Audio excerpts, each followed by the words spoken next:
In the far edge of the Orion Belt, a strange silence spread through the stars. The alien patrol fleet of the Zorthian Empire had been watching empty space for centuries, but today, their scanners caught something different. Something big, something unknown. Commander Xylar stood on the bridge, eyes fixed on the glowing radar. "Object detected. Massive in size, no identification code," said one of his officers. The signal was slow, steady, and powerful. It was not moving like any ship they had seen before. Outside the window, the dark space began to ripple. The stars bent slightly as if something was tearing through the void. Then, with a blinding flash of blue light, a colossal shadow appeared. It was a ship, but not one built by any race in the known galaxy. Its surface was black and cold, covered with sharp steel edges. No lights, no symbols, no life signals. The alien officers tried to send messages, but there was no reply. Every transmission returned as static. "Is it a ghost ship?" one of the pilots whispered. But Xylar felt something heavier, and a pressure, a presence. This thing was not dead. It was watching them. As the mysterious ship slowly turned, the light of a distant star revealed a small emblem on its hull, a blue circle with white lines crossing through it. The translation computer flickered and showed two words no alien had ever seen before: United Earth. And in that moment, every being on the Zorthian ship felt a strange fear. They had made first contact, but not with explorers, not with traders. They had met something far older and far stronger. They had met humans. The alien fleet floated in silence, facing the massive human warship. Every radar pulse bounced back without detail. It was as if the ship was made to hide itself. Commander Xylar ordered his team, "Send a greeting. Use all known galactic languages." Signals left the alien cruisers and bright digital codes flashing across the void. But there was no answer. Not even static this time. The silence felt alive, pressing against their ears. Then suddenly the dark ship lit up. A faint blue line glowed along its side, forming strange symbols. The alien computers struggled to translate, and then a voice came through their comm system. Calm, deep, human. "This is the United Terran warship Leviathan. Identify yourself immediately." The voice wasn't angry. It was steady, like a warning from someone who didn't need to prove strength. Xylar tried to respond, stuttering slightly. "We are the Zorthian fleet. We come in peace. We wish to communicate." For a moment, there was only the low hum of the engines. Then the human voice returned, colder this time. "You entered restricted space. Withdraw immediately." The message ended. On the alien bridge, panic started to rise. The Zorthians were known across the stars as conquerors. No one had ever spoken to them like this. One officer whispered, "Commander," their tone. "It's like they own the galaxy." Xylar stared at the black ship again. Even from this distance, he could feel its presence, heavy and unshakable. He finally said in a low voice, "That is not a warship. That is a warning." And deep inside, every alien on board understood one truth. They had just spoken to humanity, and nothing in the galaxy would ever be the same again. The silence after the message felt endless. Commander Xylar stood frozen, his claws gripping the console. No one dared to move or speak. The words of the humans echoed again in his mind. "Withdraw immediately." But pride is a dangerous thing. The Zorthian Council refused to accept fear. When Xylar reported the incident, the High Command laughed. "One ship? Against an empire of thousands? Test them. Show them who rules this galaxy." And so, against his better judgment, Xylar followed orders. 5 scout ships were sent to scan the human vessel. They moved in quietly, energy shields raised, weapons armed, just in case. Inside the Leviathan, everything remained still. No movement. No response. It looked asleep, then one of the alien pilots locked radar on the human hull. A single red light appeared on the warship, small, almost harmless looking. For half a second, the universe turned white. A beam of pure energy flashed across the void, silent, bright, and perfect. When the light faded, the 5 scout ships were gone. Nothing remained. Not even debris. Xylar's bridge filled with screams. They vanished. "They're gone," someone shouted. The commander felt cold sweat running down his skin. The human ship still hadn't moved. It didn't need to.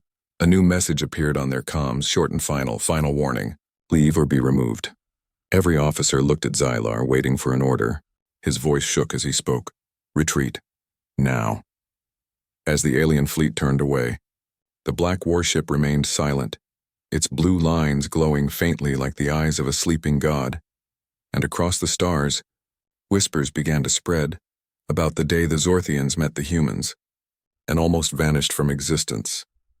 Days passed, but the galaxy couldn't stop talking. Every empire, every colony, every race had heard the story. A single human ship that erased a fleet in one strike. Many refused to believe it.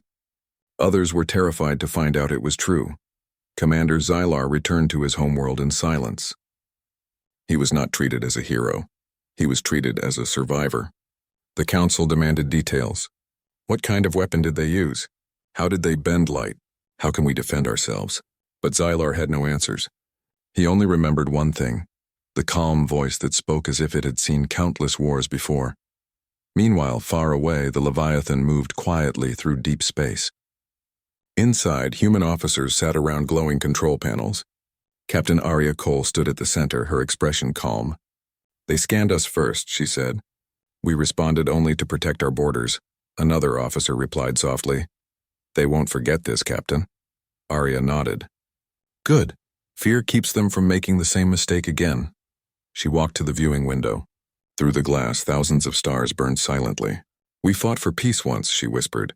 But peace is only respected when strength is known. The Leviathan sent out a transmission, not of war, but of history. A recording of Earth appeared on every alien network. Blue oceans, green forests, children laughing, cities glowing at night. And a single line of text appeared below it. We come from Earth, we seek peace, but we are ready for war. Across the galaxy, no one laughed. For the first time in centuries, the word human meant something powerful. Something untouchable. The message from Earth spread faster than light. In less than a week, every empire, every space station, and every pirate fleet had seen it. Some watched in silence, others trembled.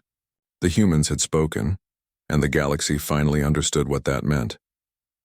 In the grand halls of the Zorthian Empire, the council argued endlessly. It was one ship, said one general. They can't all be like that. But others disagreed. If one warship can destroy a fleet in seconds, imagine what 100 could do. Rumors began to grow. Merchants claimed to see other massive human ships traveling between distant systems. Spies whispered of fleets hidden behind dark nebulae. None could confirm the truth, but everyone believed it. Meanwhile, the Leviathan drifted near a dying star. Its hull glowed faintly under the red light, like a silent guardian watching from the shadows. Inside, Captain Arya Cole read hundreds of intercepted alien transmissions. Most were full of fear. Some begged for alliances. Others promised revenge. She smiled faintly. They're preparing for war, she said. Her first officer asked, should we prepare too? Arya looked out into the fading light of the star. We already are. Across the galaxy, alien children whispered stories before sleep. Tales of a human warship that moved faster than light and fired without sound. The name Leviathan became legend, a warning, a ghost in the stars. Even the most powerful empires began to hide their fleets in distant orbits. No one dared to claim dominance anymore, because now, in every dark corner of the universe, one fear lived inside every heart. What if the humans come back? Years passed. The galaxy grew quiet again, but the silence was different this time, heavier, full of memory. No one had seen the Leviathan since that day near the dying star. Some said it was destroyed. Others believed it was still out there, hidden in the dark, watching. For the Zorthians, life changed forever. Their fleets no longer patrolled near human space. Their children studied human history not as enemies, but as a mystery. Commander Xylar, now an old alien, often stared at the night sky. He still remembered that calm human voice and those last words that had echoed through his mind. Withdraw immediately. He had followed the order, and because of that, his people lived. One morning, the galaxy's communication network suddenly lit up. A single signal appeared on every screen in every system across every world. It was the same emblem, a blue circle with white lines. The symbol of Earth. Then came a voice, calm and familiar. To all species of the galaxy, we are the children of Earth. We seek peace, but if you threaten it, we will return. The message ended with an image of the Leviathan, glowing against a storm of stars before fading into the darkness. Across the galaxy, people stopped working, stopped speaking. No one dared to breathe. Sylar looked at the stars one last time and whispered, "They never left. They were always watching." And from that day forward, the universe remembered a truth carved in silence. The day aliens met a human warship, the galaxy learned to fear and to respect humanity forever.